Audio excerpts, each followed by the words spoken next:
Saturday, September the 8th, 1888. Constance. There's blood in the air. Again.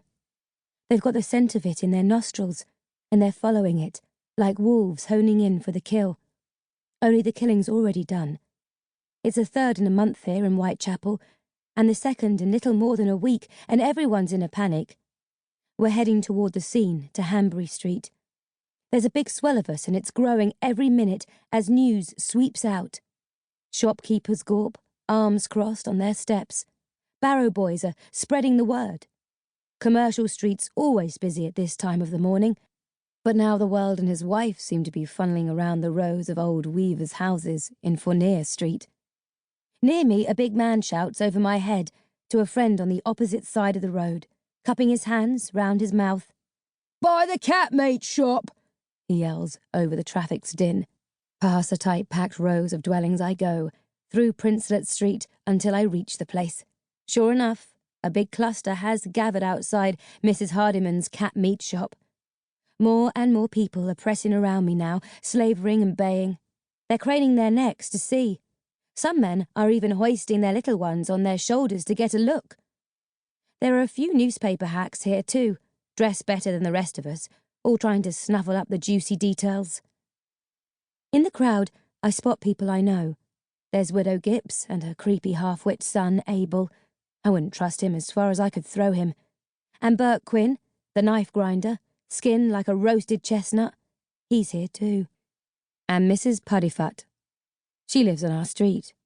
Where there's trouble, there's Mrs. Puddifoot.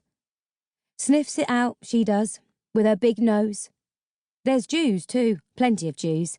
They're selling jellied eels from a barrow like it's a carnival, not a killing we've all come to see. But I'm looking for Flo, my big sister. I lost her somewhere down Wilk Street. I bet I know where she's gone. She's friends with Sally Richardson, whose ma has a lodging house that backs onto Brown's Lane. She'll blag a favour and hope to get a good view of the backyard where they say it happened. Them that lives here are charging 6pence a pop, just for a gander. You can't blame the poor beggars, but you won't catch Flo parting with her money when she can get a good view for free. Truth is, I don't want to see it. The body, I mean. If it's anything like the last one, I know I'll want to retch. I read about Polly Nichols in the papers, see? What did the Star say? She was completely disemboweled, with her head nearly gashed from her body. What sort of maniac could do such a thing? I ask you. And now this one. A shout down our street woke us all up this morning. Flo and me and Ma. Dawn it was, barely light, nippy too. Flo stuck her head out the window. A moment later, she's back. "There's been another," she tells me, eyes wide as saucers. So she drags me out of my bed, all bleary, and says we're going to see what's what. That's how it is around here. We look out for each other. Everyone knows everyone's business in these parts. So, when one of your neighbours is murdered, then it's your business too.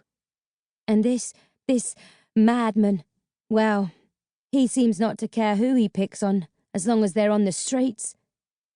Maisie Martin was in the frying pan on Brick Lane the other night. Flo told me that her friend had been sleeping with her babes not 5 yards away from where the fiend did his work on poor Polly. She'd heard a scream, then thuds, like someone was hitting her front door. But she froze. She didn't even dare to look out the window. She was that scared for her little uns. And well, she might have been. They found Poll a few paces away, her throat slit and her guts ripped from her body like tripe on a butcher's block.